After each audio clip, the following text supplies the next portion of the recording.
When Daniel was probably a toddler, we noticed that he only had a few words. And since he was our first, we didn't really notice anything right away. But we took him for his 2-year visit, and they noticed it.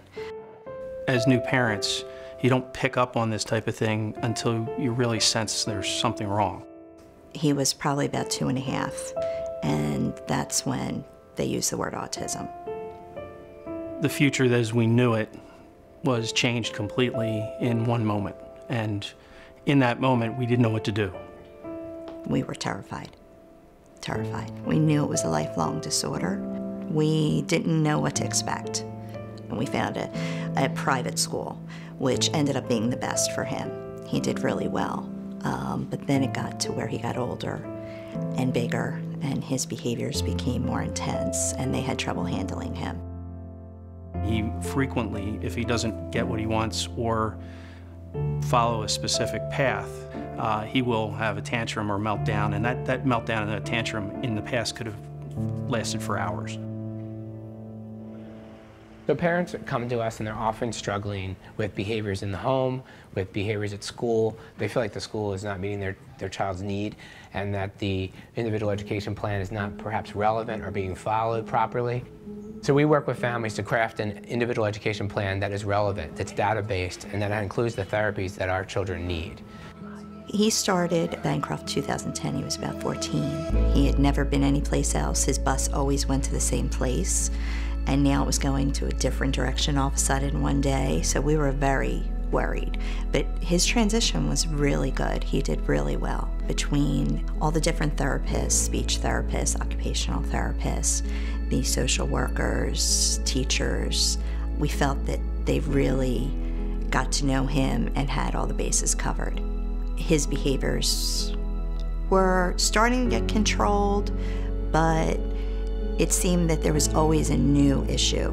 And the behaviorists, every time they were at our house, we would work on something and something else would start. So we started to look into residential, and the more we looked into it, the more we knew that it was the right thing for him. What most people may not realize is that nearly 50% of those that we serve in the school also reside with us residentially. At Bancroft, we're able to really sustain treatment around the clock, 24 hours, 7 days a week. This creates a really meaningful option for families. Although many families will tell you it's one of the hardest decisions that they'll ever have to make, they'll soon realize that it's probably one of the best decisions that they ever had to make. What we needed as a family is different from what Daniel actually needed personally. We couldn't give him personally a format that would allow him to grow independently, where Bancroft does. This is my 2nd year with Daniel, and he's a great kid. I like to introduce students to a part of nature or nature itself that they haven't experienced.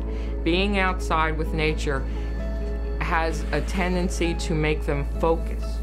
It relaxes them, and Daniel, once he came to my class and we started planning the organic garden, you could see that he was very comfortable with it. A lot of his anxiety left, and there were a lot less issues. Thank you, Danny. I'm proud of you. They're with him 24/7, and they're able to work on all these little things that we couldn't at home. He'll come home for the weekend here and there, and we have what we call Bancroft moments. Little things that people take for granted every day, but things that really make a difference for us. Oh, wow.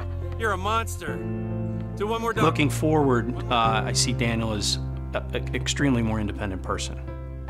Will he be able to take care of himself and be somewhat of a functioning individual in life? Yes, and Bancroft's had a lot to do with that.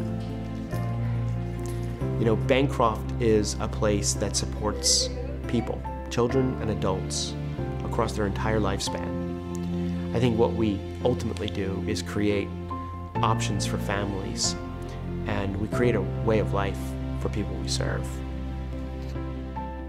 Daniel's happy. He's been a happy kid and a happy person in general, but I think he realizes where he is and what's happening now, and I think he likes it. He likes the fact that he's got a little bit of an independence. and I think he's happy with that.